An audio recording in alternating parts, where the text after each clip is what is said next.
الحمدللہ رب العالمین الصلاۃ والسلام علی رسولہ الکریم وعلی آلہ واصحابہ اجمعین اما بعد فاعوذ باللہ من الشیطان الرجیم بسم اللہ الرحمن الرحیم۔ شروع کرتی ہوں اللہ رب العالمین کے نام کے ساتھ جو بڑا مہربان اور رحم فرمانے والا ہے۔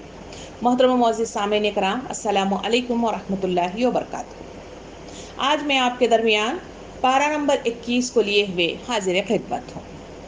تو یہ پارہ نمبر 21 کا جو خلاصہ آپ کے سامنے پیش کیا جائے گا، اس میں 5 صورتیں مجھے اور آپ کو مخاطب کرتی ہیں۔ ایک ہے سورہ عنکبوت جس کا آخری حصہ، دوسرا سورہ نور، تیسرا سورہ لقمان، چوتھا سورہ سجدہ اور پانچواں سورہ احزاب کا ابتدائی حصہ۔ یہ 5 صورتیں اس پارے کو کور اپ کرتی ہیں۔ اس میں ٹوٹل 176 آیات ہیں اور رکوعات 19 ہیں۔ سامعین کرام، اس پارے کا آغاز جہاں شروعات ہوتی ہے وہ اس بات کے ساتھ شروع ہوتی ہے کہ لوگوں قرآن مجید کی تلاوت کیا کرو، اور یہ تلاوت کہاں کی جائے اور کیسے کی جائے اس کا دوسرے سٹیپ پر اسے واضح طور پر بیان کر دیا گیا۔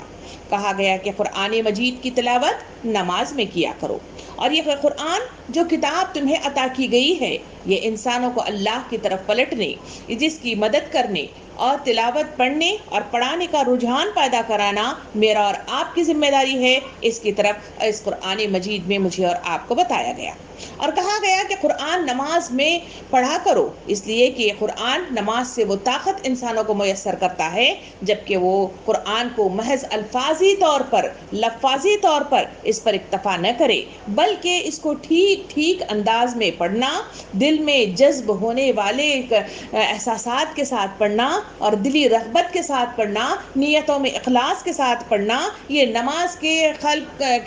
نماز کو اور اس کے قلب کا وظیفہ ہے، اور اس کے اخلاق و کردار اور اس کے قوت محرکہ بھی ہے۔ اور تب یہ کہیں جا کر یہ شعوری احساسات کے ساتھ نماز کی ادائیگی ہوگی، اور جو کچھ اس میں پڑھا جائے گا اسے صحیح معنوں میں سمجھنے میں آسانی ہو جائے گی۔ اسی وجہ سے اس کے سلسلے میں جو کہا گیا کہ ایسی نماز انسان کو بے پناہ قسم کے فوائد سے دوچار کرتی ہے، اور اس میں مثالیں دی گئیں۔ کہا گیا کہ فحش گوئی سے، فحش حرکات سے، برے کاموں سے ایسی نمازیں جو باشعور ہوتی ہیں وہ اسے روک لیتی ہیں، اور اجتماعی طور پر انسان کو با اخلاق اور با کردار بنا کر منظر عام پر لے آتی ہیں۔ اس کے بعد اللہ رب العالمین نے مسلمانوں کا مقصد زندگی پر روشنی ڈالی۔ کہا گیا کہ انسانوں کا مقصد زندگی ہے اقامت دین، اور اس کام کے دوران میں اہل کتاب اور شریر لوگ اور ظالم لوگ وہ سابقہ ان سے لازماً پڑتا ہے۔ جب ایسا پڑ جائے اور آمنے سامنے بحث و مباحثہ ہو جائے تو اس کا طریقہ کار بتایا گیا۔ کہا گیا کہ پہلا طریقہ یہ ہے کہ مومنین تم مہذب انداز میں، شائستہ انداز میں، شائستہ زبان میں، نرم لہجے میں، افہام و تفہیم کی اسپرٹ کے ساتھ، شیریں زبان اور دل موہ لینے والی گفتگو کے ساتھ ان کو سمجھانے کی کوشش کرتے رہو۔ پھر کہا کہ اس کے باوجود، اتنے سارے کام کرنے کے باوجود، کوئی لوگ ہوتے ہیں جو ہٹ دھرم ہوتے ہیں، ظلم و زیادتی کرنے والے ہوتے ہیں اور اللہ سے انکار کر کے ظلم کرنا شروع کرتے ہیں۔ تو ایسے حالات میں اللہ رب العالمین نے یہاں پلان بی کی طرف اشارہ کیا۔ کہا کہ اس کے وقت تمہارا رویہ بالکل چینج ہو جانا چاہیے۔ کہا گیا کہ مطلب سخت لہجہ اختیار کیا جائے، کیونکہ اسلام ہم تمام پیرووں کو شائستگی، شرافت اور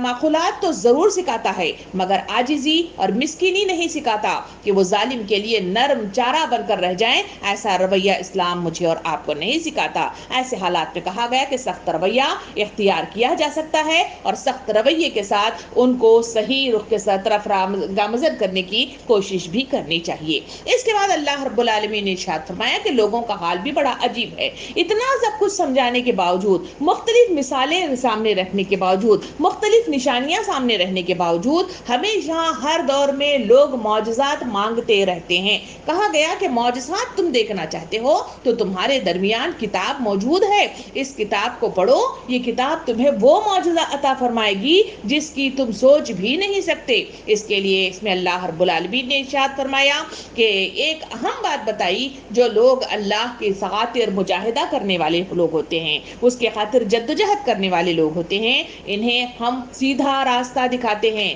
اور انہیں یقیناً اللہ نیکوکاروں کے ساتھ ہے۔ یعنی مجاہدہ ہے مخالف طاقتوں کے مقابلے میں ہماگیر کشمکش کرنا۔ جب کوئی شخص اللہ کے خاطر جدوجہد کرتا ہے، اللہ اس کی دستگیری اور رہنمائی عطا فرماتا ہے اور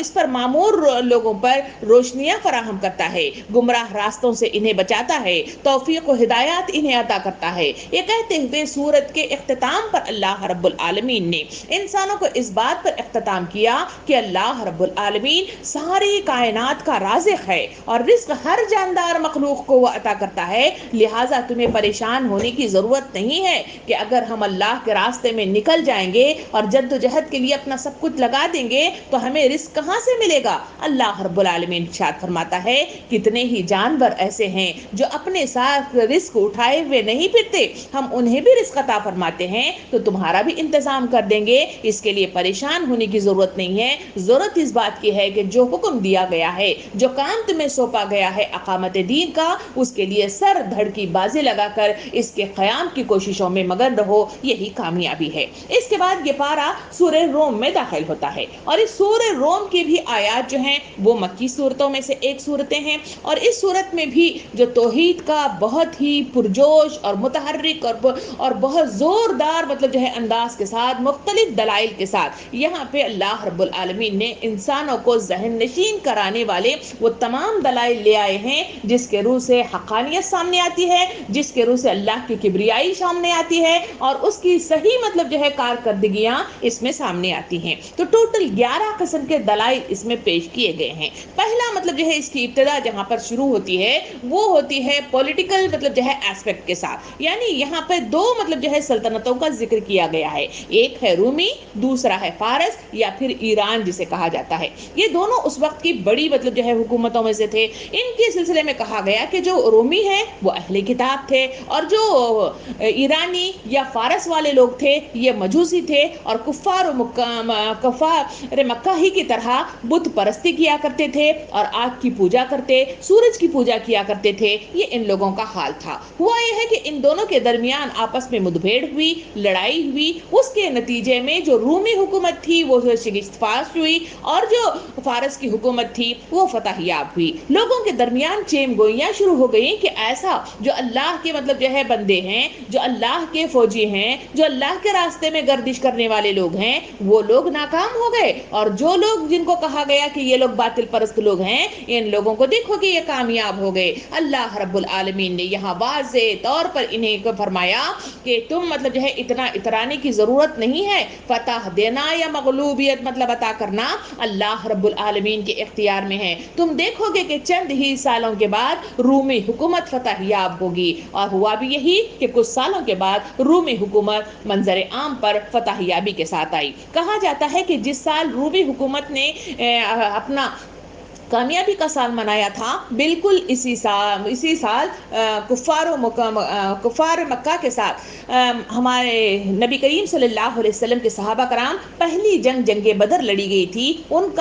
کا سال اور یہ بالکل سیم ہے، اسی وجہ سے لوگ زیادہ خوش ہوتے تھے اور اس وقت یہ لوگ مطمئن ہو گئے تھے۔ اس کے بعد جو دوسرے دلائل پیش کیے گئے، مختلف دلائل یہاں پہ ان بات کے ساتھ شروعات کی گئی ہے۔ پہلی دلیل یہاں پہ یہ پیش کی گئی کہ دنیا کی ساری چیزیں اللہ رب العالمین نے بنائی ہیں اور ایک مدت مقررہ تک اسے وقت دیا ہوا ہے اور وہ اپنا وقت مقرر کرتا ہے تو ہر چیز واپس لوٹ جاتی ہے، حتیٰ کہ انسان بھی اپنے وقت مدت تک کے لیے دنیا میں رہتا ہے۔ جب اسے بلاوا آ جائے بلا چوں و چرا، جتنی بھی طاقت ہو، جتنا ہی مال ہو، مگر جب اسے بلاوا آ جائے بلا چوں و چرا وہ اللہ کے دربار میں پلٹ کر واپس جانا ہی ہوتا ہے۔ دوسرا دلیل یہاں پہ پیش کیا گیا کہ انسانی پیدائش کی طرف اشارہ کیا گیا کہ آج تک مطلب جو ہے انسانی پیدائش کے سلسلے میں لوگوں نے مختلف طریقے سے جانچ کرنے کی کوشش کی، ریسرچ کرنے کی کوشش کی کہ آخر مطلب جو ہے انسانی زندگی کی ابتدا کیسے ہوتی ہے، کیسے بنایا جاتا ہے،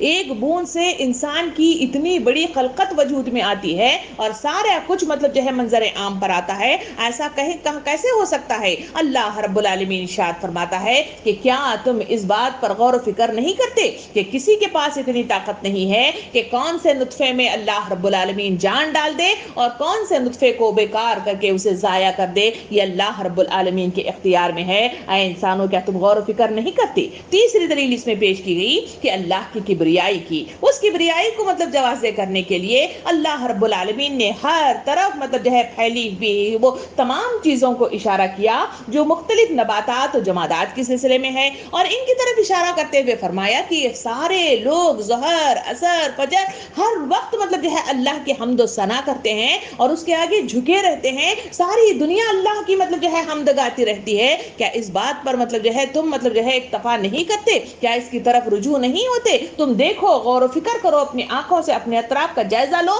تو تمہیں سمجھ میں آئے گا۔ چوتھی مطلب جو ہے دلیل دی گئی کہ اللہ زندے کو مردے سے اور مردے کو زندے سے نکالنے کی طاقت رکھتا ہے، اور وہ یہی کام وہ مطلب جو ہے پوری دنیا میں کرتا ہوا نظر آتا ہے۔ انسانوں کو وجود میں آنا، انسانوں کا ختم ہو جانا، یہ مطلب جو ہے اسی کا کام ہے، کسی اور کا اختیار اس میں نہیں چلتا۔ اس کے لیے بہترین مثال دی گئی وہ ہے زمین کی۔ کہا گیا کہ زمین جو بنجر پڑی ہوتی ہے اور خشکی کے ساتھ تڑپی ہوئی نظر آتی ہے، مگر یہی دراڑ پڑی ہوئی زمین پر جب بارش کا مے برستا ہے تو اس میں سے سرشب و شاداب باغات نکلتے ہیں، بہترین قسم کے درخت نکلتے ہیں کہ کیا مطلب جو ہے یہ مطلب جو ہے لہلہاتے ہوئے باغات تمہیں مطلب جو ہے واضح طور پر اللہ کی کبریائی کا اعلان کرتے ہوئے نظر نہیں آتے؟ پھر تم کدھر بھٹکائے چلے جا رہے ہو؟ اس کے بعد پانچویں دلیل اللہ رب العالمین انسانوں کو توحید کی طرف رغبت کے لیے دیتا ہے، کہتا ہے کہ پھر اللہ رب العالمین نے تمہیں مٹی سے پیدا کیا اور تمہارے جو بھی مطلب جو ہے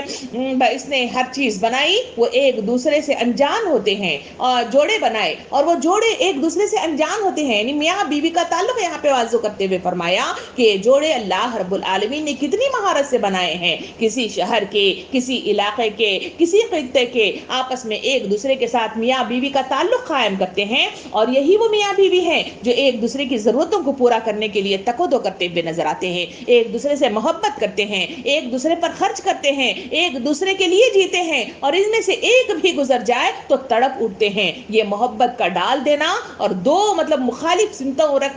سمت رکھنے والے شخصیات کو ایک جگہ جمع کر دینا اور ان میں محبت و مودت پیدا کر دینا، کیا یہ اللہ کی نشانیوں میں سے نہیں ہے کہ تم غور و فکر نہیں کرتے جبکہ بار بار صرف معجزات کا تقاضا کرتے رہتے ہو؟ پھر اللہ رب العالمین نے چھٹی دلیل دی، کہا کہ زمین اور آسمان کی جو خلقت کی طرف اللہ رب العالمین نے اشارہ کیا، کہا کہ اس آسمان کو بغیر ستونوں کے ہم نے پیدا کیا ہے، کیا تم آنکھ اٹھا کر آسمان کی طرف نہیں دیکھتے؟ کہ پھر فرمایا کہ زمین کے اندر اوپر جتنے مہارت کے ساتھ اللہ رب العالمین نے انسانوں کی بقا کے لیے کیا کیا انتظامات کر رکھے ہیں اور کیا کیا چیزیں مدفون کر رکھی ہیں، ہر چیز کا وہ اپنی مرضی سے کرتا ہے اور اپنی مرضی ہی سے اس کا اختتام کرتا ہے، کوئی اس کی مرضی کو بدل نہیں سکتا۔ کیا تم اس بات کا مطلب جو ہے اپنے آپ سے اقرار نہیں کرتے؟ کیا تم نہیں جانتے؟ کیا تم غور و فکر نہیں کرتے؟ کیا تمہارے کوئی معبودان ہیں جو اس سلسلے میں ساجی ہیں یا پھر اس کی مدد میں، اس کاریگری میں کوئی مدد کرتے ہیں؟ کیا تمہیں عقل سے کام نہیں لیتے؟ یہ کہتے ہوئے نیکسٹ مطلب جو ہے ساتویں مطلب یہ بتائی گئی، کہا گیا کہ زمین اور آسمان کی ہر چیز خود انسان ہی کے تابع فرما ہے، جب حکم دیتا ہے تو ہن اور کرہن اس کی طرف لوٹ آتی ہے، کوئی کسی سے مطلب جو ہے روح گردانی نہیں کرتا، حتیٰ کہ انسان کا بھی یہ حال ہے کہ جتنا ہی اینٹتا ہو، جتنا ہی فخر کرتا ہو، جتنا ہی غرور کرتا ہو، اگر اسے بلاوا بھیج دیا جائے آمنا و صدقنا کے مصداق میں، اپنی جھولی لیے ہوئے اس کے دربار میں حاضر خدمت ہوتا ہے۔ یہ کہہ کے اللہ رب العالمین نے نیکسٹ دلیل دی، وہ ہے کہ اللہ رب العالمین رازق ہے اور وہ انسانوں کو رزق کا انتظام بڑی مہارت کے ساتھ کرتا ہے، کوئی خطے میں رہنے والا کسی دوسرے خطے میں اس کا رزق میسر ہوتا ہے اور وہ بڑی آسانی کے ساتھ وہاں پہ میسر کرتے ہوئے وہ بڑے سکون کے ساتھ اسے کھاتا پیتا ہے۔ اللہ فرماتا ہے کہ رزق کا ہاتھ پر ہاتھ دھر کر بیٹھنے سے رزق مطلب جو ہے آتا نہیں ہے، بلکہ اس کے لیے جد و جہد کی اور محنت کی ضرورت ہے، جو کرتا ہے تو اللہ رب العالمین رزق کے دروازے کھول کر ہر ایک کو کھلاتا ہے اور اس کو مہیا کرتا ہے۔ اس کے بعد دلیل دی گئی، کہا گیا کہ اللہ ہواؤں کی طرف اشارہ کر کے فرماتا ہے یہ ہوائیں لوگوں کے لیے بصارت کا سامان پیدا کرتی ہیں. کہا ہوائیں موسم کی تبدیلی کا باعث ہوتی ہیں جس سے لوگ خوش ہوتے ہیں, جس میں انسانوں کے اندر تبدیلیاں آتی ہیں, لوگ مطلب سکون حاصل کرتے ہیں. اور ہوائیں جہاز رانی کے مطلب جو ہے اس کو جہازوں کی مدد کرتی ہیں تاکہ وہ ایک کنارے سے لے کر خشکی کی طرف لوٹ آئیں. اور یہی جہازوں کا سفر باد موافق پر چلتا ہے. مگر جب یہی ہوائیں بادلوں کو اڑا کر لے چلتی ہیں تو بنجر زمینوں کو اور ساری مطلب جو ہے سرسبدہ زمینوں کو وہ سب کچھ مطلب جو ہے ہواؤں کے ذریعے سے بارش مطلب جو ہے برساتی ہیں اور لوگوں کو لہلہاتے ہوئے فصل عطا کی جاتی ہے تاکہ وہ سکون کا سامان کریں اور پیٹ کی بھوک کا سامان کریں. مگر کبھی ایسا بھی ہوتا ہے, اللہ تعالیٰ نے فرمایا کہ یہی ہوائیں جب اگر ہم بھیج دیں تو کبھی تباہی کا, کبھی عذابات کا اور کبھی نقصانات کا مزہ لیے ہوئے بھی آتی ہیں. اسی وجہ سے تو مطلب تمہیں بتایا جا رہا ہے کہ اس پر غور و فکر کرو, تدبر کرو, یہ کون سی ہوائیں ہیں جو اللہ رب العالمین نے کہیں نفع کے طور پر اور کہیں نقصان کے طور پر بھیجی ہیں, کیا یہ تمہارے لیے نشانیاں نہیں ہیں؟ پھر مطلب جو ہے ایک دلیل دی گئی, کہا گیا کہ ہم تمہارے لیے بولنے کے لیے مختلف زبانیں اس دنیا میں ایجاد کیے ہیں. تم دیکھتے ہو کہ ہر خطے میں الگ الگ زبانیں ہیں اور ان کا یہ حال ہے کہ ان کا لہجہ, ان کا تلفظ, ان کا طرز گفتگو سب کچھ الگ الگ ہے, مگر پھر بھی اس کے باوجود ایک دوسرے سے کام لیتے ہیں اور ایک دوسرے کی ضروریات کی تکمیل کرتے ہیں اور ایک دوسرے سے سفر کرتے ہوئے ساری چیزوں کو سیکھتے ہیں. اللہ تعالیٰ فرماتا ہے کہ اس زبان کی اس ڈفرنٹ مطلب جو ہے انداز کے ساتھ ہم لوگوں کو بتا دیتے ہیں کہ کون سے خطے کے اور کون سے ملک کے لوگ ہیں تاکہ تمہاری پہچان مطلب جو ہے آسانی سے ہو جائے. پھر اسی کے ساتھ ہی ایک دلیل دی گئی, کہا گیا کہ انسانوں کو ہم نے الگ الگ رنگوں کے ساتھ پیدا کیا ہے. ایک ہی گورے ماں باپ کے پیدا ہونے والا بچہ کالا ہوتا ہے, ایک ہی باپ سے پیدا ہونے والے دو بچے دو رنگ کے ہو جاتے ہیں. کہا گیا کہ پتا بھی اگر ایک ہی درخت کے دو پتے ہیں وہ اپنے اندر مطلب جو ہے خاصیت کے اعتبار سے بالکل مختلف ہوتے ہیں. اللہ تعالیٰ فرماتا ہے یہ ساری چیزیں بتاتے ہوئے کہ کوئی مطلب جو ہے ایسا نہیں ہے کہ خود کار مشین ہے جس میں ڈالا گیا اور وہاں سے فوٹو چاپ مطلب جو ہے چیزیں نکلی, ایسا نہیں ہے, بلکہ اللہ رب العالمین ایک زبردست کاریگر ہے جو انفرادی طور پر اور منفرد انداز میں قوت کا استعمال کرتا ہے اور ایجادات کرتا ہے اور ہر بار ہر نئے ماڈل کے ساتھ منظر عام پر چیزوں کو نکالتا ہے. اللہ رب العالمین اس کی طرف اشارہ کرتے ہوئے ایک اور دلیل دیتا ہے, کہتا ہے کہ پھر کہا گیا کہ نیند جس کو تم مطلب جو ہے بڑے سکون کے ساتھ آرام کر کے کھڑے ہو جاتے ہو, یہی نیند کے سلسلے میں اشارہ کیا گیا کہ یہ بڑی نعمتوں میں سے ایک نعمت ہے. انسان کو تھکاوٹ ہوتی ہے تو اس نیند کے ذریعے سے مطلب جو ہے آرام ملتا ہے, ذہنی دباؤ ہوتا ہے تو اس نیند کے ذریعے سے اسے چھٹکارا حاصل کیا جا سکتا ہے. اور اگر کوئی کام مطلب جو ہے کرنے میں مشکلات آ جائے, ٹینشنز آ جائے, تو ویسی صورت میں آرام کر لینا انسانوں کو سکون اطمینان پہنچا دیتا ہے. اللہ رب العالمین ارشاد فرماتا ہے یہ نیند کے بغیر انسانوں کی زندگی کی بقا نہیں ہے, اسی وجہ سے تو کیا اس میں نشانیاں نہیں ہیں, کیا تم غور و فکر نہیں کرتے؟ اور اس طرح تمام دلائل کو پیش کرنے کے بعد آخر سورہ اختتام پر پہنچتے ہوئے بات کے ساتھ اختتام کرتا ہے کہ لوگوں سب کچھ دنیا میں تمہارے اطراف میں موجود ہے, مگر پھر بھی تم غور و فکر نہیں کرتے اور نہ جاننے کی کوشش کرتے ہو. تو مان گئے جو کامیاب ہو گئے, جو انکار کیے اور دنیا کے کھیل میں تماشے میں مگن رہے تو اللہ رب العالمین نے انہیں عذاب میں پکڑ کر کھینچ لے گا اور سخت کن عذاب میں مطلب جو ہے انہیں دو چار کرے گا. یہ کہتے ہوئے اللہ تعالیٰ فرماتا ہے کہ لوگوں اب متوجہ ہو جاؤ, تمہارے لیے اب کام سونپا گیا ہے. اس دنیا میں آئے ہیں تو تمہارے لیے کام ہے, وہ ہے کام ہے اقامت دین. اس کے لیے کہا گیا کہ اپنا رخ مضبوطی کے ساتھ اللہ کے راستے کی طرف گامزن کر دو, جما دو دین کی راہ میں, اور اس راہ میں آنے والی مشکلات کے لیے صبر سے کام لو, کیونکہ اللہ رب العالمین کا وعدہ سچا ہے. جو اس راستے میں مجاہدہ کرتے ہیں اللہ رب العالمین انہیں جنت جیسا انعام عطا فرماتا ہے. یہ مطلب جو ہے سورہ یہاں پہ اختتام ہوتا ہے. اس کے بعد مطلب یہ پارہ داخل ہوتا ہے سورہ لقمان میں. سورہ لقمان بھی مطلب جو ہے مکی سورتوں میں سے ایک سورت ہے. اس سورت میں کہا گیا کہ سورت کی ابتدا نیک کردار لوگوں کے صفات کے ساتھ اس میں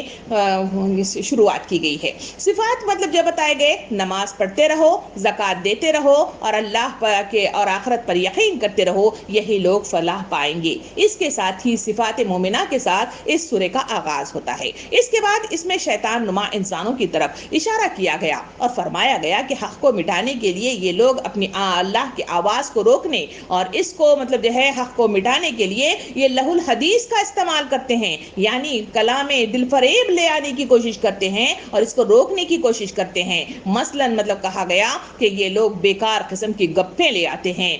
اس میں خرافات لے آتے ہیں، ہنسی مذاق لے آتے ہیں، داستانیں لے آتے ہیں، افسانے ناولس لے آتے ہیں، گانے لے آتے ہیں، فلم میں جو محفل رقص لے آتے ہیں، سینما گاہ لے آتے ہیں، مختلف قسم کے ہمارے پاس سیریلز ہیں جو ٹی ویز میں چلتے ہیں، اس طرح لے آتے ہیں، موبائل میں مختلف طرح کے گیمز مطلب جو آتے ہیں وہ لے آتے ہیں، مختلف قسم کے انٹرٹین کرنے والے مختلف مطلب جو ہے چیزیں لے آ کر انسانوں کو اللہ سے اور اللہ کے دین سے مطلب جو ہے دور کرنے کی کوشش کرتے ہیں۔ اللہ رب العالمین ارشاد فرماتا ہے کہ سب کو پھیلا کر اللہ رب العالمین اس میں گم کر کے لوگوں کو جو دور کرنے کی کوششیں کر رہے ہیں، ہدایت سے دور کرنے کی یہ شیطان نما انسان کام کر رہے ہیں اور شیطان کے آلے کار بنے ہوئے ہیں اور چالیں چلتے ہیں، مگر جب انہیں اللہ کے راستے کی طرف بلایا جاتا ہے تو گھمنڈ کرتے ہیں، منہ پھیرتے ہیں۔ اللہ رب العالمین ارشاد فرماتا ہے ایسے لوگوں کے لیے سخت ذلت آمیز عذاب ہم نے تیار کر رکھا ہے۔ سامعین کرام، اس کے بعد سورہ کا مطلب جو ہے آغاز آگے بڑھتے ہوئے اللہ تعالیٰ ارشاد فرماتا ہے پھر اس میں آسمان اور زمین، پہاڑوں اور جانوروں کی مثالیں دی گئی اور لوگوں کو سمجھایا گیا۔ اس کے بعد اس میں سورہ لقمان کی جو شخص کا تذکرہ کیا گیا ہے وہ ہے لقمان۔ وہ شخص تھا جو حبشی غلام تھا، مگر تھا بڑا مطلب عقل مند اور بڑا ہی دانش مند اور بڑا ہی حکمت مطلب رکھنے والا شخص، جس نے اللہ کی پکار پر خود مطلب جو ہے اللہ کا بندہ بن گیا اور اپنی بہترین تربیت کے ذریعے سے بچوں کو اللہ کا بندہ بنانے کی نصیحتیں کرتا رہا اور ان کی تربیتیں کرتا رہا۔ اس بات کو اللہ رب العالمین نے پسند فرمایا اور اس کی جو نصیحتیں ہیں قرآن مجید میں اسے کوٹ کرتے ہوئے لوگوں کو نصیحت کی کہ یہ انداز ہوتا ہے تربیت کا، جو لوگ اس رویے کو اختیار کرتے ہیں کامیابی کے دہانے پر پہنچتے ہیں۔ ان کی جو خاص نصیحتیں تھیں وہ یہاں پہ کوٹ کی گئی ہیں۔ پہلی مطلب جو ہے لقمان کی نصیحت نوٹ کی گئی کہ کہا گیا کہ شرک نہ کرو، والدین کے ساتھ حسن سلوک کرو، شرک کے معاملے میں والدین کی بات بالکل نہ مانو، نماز کو قائم کرو، نیکی کا حکم دو، بدی سے روکو، مصیبت میں صبر کرو، اور کہا گیا کہ فخر بالکل بھی نہ کرو اور اپنی چال میں اعتدال رکھو اور اپنی آواز کو پست رکھا کرو، اسی میں تمہاری کامیابی ہے۔ اور یہی وہ نصیحت تھی جو لقمان نے اپنے اولاد کو کی تھی اپنی دنیا سے رخصتی کے موقع پر۔ سامعین کرام، اس کے بعد بات کو آگے بڑھاتے ہوئے اللہ تعالیٰ فرماتا ہے کہ زمین میں رات اور دن، بارش اور پھر سمندر میں کشتیوں کا جو چلنا ہے، اس کی طرف اشارہ کرتے ہوئے مثال اللہ رب العالمین نے دے کر فرماتا ہے کہ آسمان اور زمین میں جو کچھ ہے سب اللہ کا ہے، یہ ذہن نشین کر لو۔ اور اللہ رب العالمین بے نیاز ہے اور اپنی ذات میں آپ محمود ہے۔ اگر ساری زمین کے درخت قلم بن جائیں اور سارے سمندر ادویات بن جائیں اور ساتھ مزید سمندر مطلب جو ہے ادویات کا سامان کریں تو اللہ تعالیٰ ارشاد فرماتا ہے اللہ کے احسانات کا، اس کے صفات کا احاطہ کر سکتی ہیں؟ نہیں کر سکتی، اور نہ ہی اس کا اظہار کر سکتی ہیں۔ یہ کہنے کے بعد اللہ رب العالمین نے انسانوں کو وضاحت سے فرمایا کہ 5 چیزیں ایسی ہیں جس کا علم سوائے اللہ کے اور کسی کو نہیں ہے۔ وہ 5 چیزیں گنوائی گئیں۔ پہلی چیز کہی گئی کہ آخرت کب آئے گی اس کا علم کسی کو نہیں معلوم، بلکہ یہ مطلب جو ہے مخفی رکھا گیا ہے۔ نمبر 2 مطلب جو ہے بارش کب ہوگی اور کتنی مقدار میں ہوگی یہ کسی کو نہیں معلوم کہ ہم مطلب جو ہے اس سے جانکاری کریں، نہیں، یہ اللہ ہی کو معلوم ہے۔ تیسری چیز کہی گئی کہ ماں کے پیٹ میں جو بچہ مطلب پرورش پاتا ہے، اسکیننگ کے ذریعے سے تو معلوم کیا جا سکتا ہے کہ وہ لڑکا ہے یا لڑکی ہے، مگر مطلب جو ہے اس بچے کا رزق کتنا ہے جو دنیا میں طے کیا گیا ہے، اس کی قسمت کتنی ہے، اس کی صلاحیتیں کیا کیا ہوں گی اور یہ دنیا میں کیا بن کر ابھرے گا، یہ اللہ رب العالمین نے پوشیدہ رکھا ہے۔ اور کب اس کی موت کس جگہ، کہاں، کتنی عمر میں آئے گی یہ بات بھی پوشیدہ رکھی گئی ہے۔ تو اللہ تعالیٰ فرماتا ہے کہ یہ علم صرف اللہ رب العالمین کو ہے۔ چوتھی چیز بتائی گئی کہ انسان کل کیا کمائے گا اسے نہیں معلوم، کل اس کے پاس رزق رہے گا نہ رہے گا، کتنا رہے گا اور کہاں سے آئے گا یہ کسی کو نہیں معلوم، یہ علم اللہ رب العالمین کے پاس پوشیدہ ہے۔ 5ویں اور آخری چیز یہ علم کے سلسلے میں کہا گیا کہ انسان کی موت کس جگہ، کس سرزمین پہ آئے گی یہ انسان کو معلوم نہیں ہے، بلکہ وہ کہاں، کب، کیسے آئے گی یہ بھی اسے پتا نہیں ہے، اس کا علم اللہ رب العالمین کو ہے۔ یہ کہہ کے اللہ تعالیٰ فرماتا ہے انسان کی اکڑپن کا، کہتا ہے کہ ایک ایسا عجیب انسان ہے کہ اتنی ساری مطلب جو ہے کمزوریوں کے باوجود، اتنا لا علم ہونے کے باوجود، اتنی ساری مثالیں سامنے رکھنے کے باوجود، نشانیاں کھول کھول کر سامنے واضح کرنے کے باوجود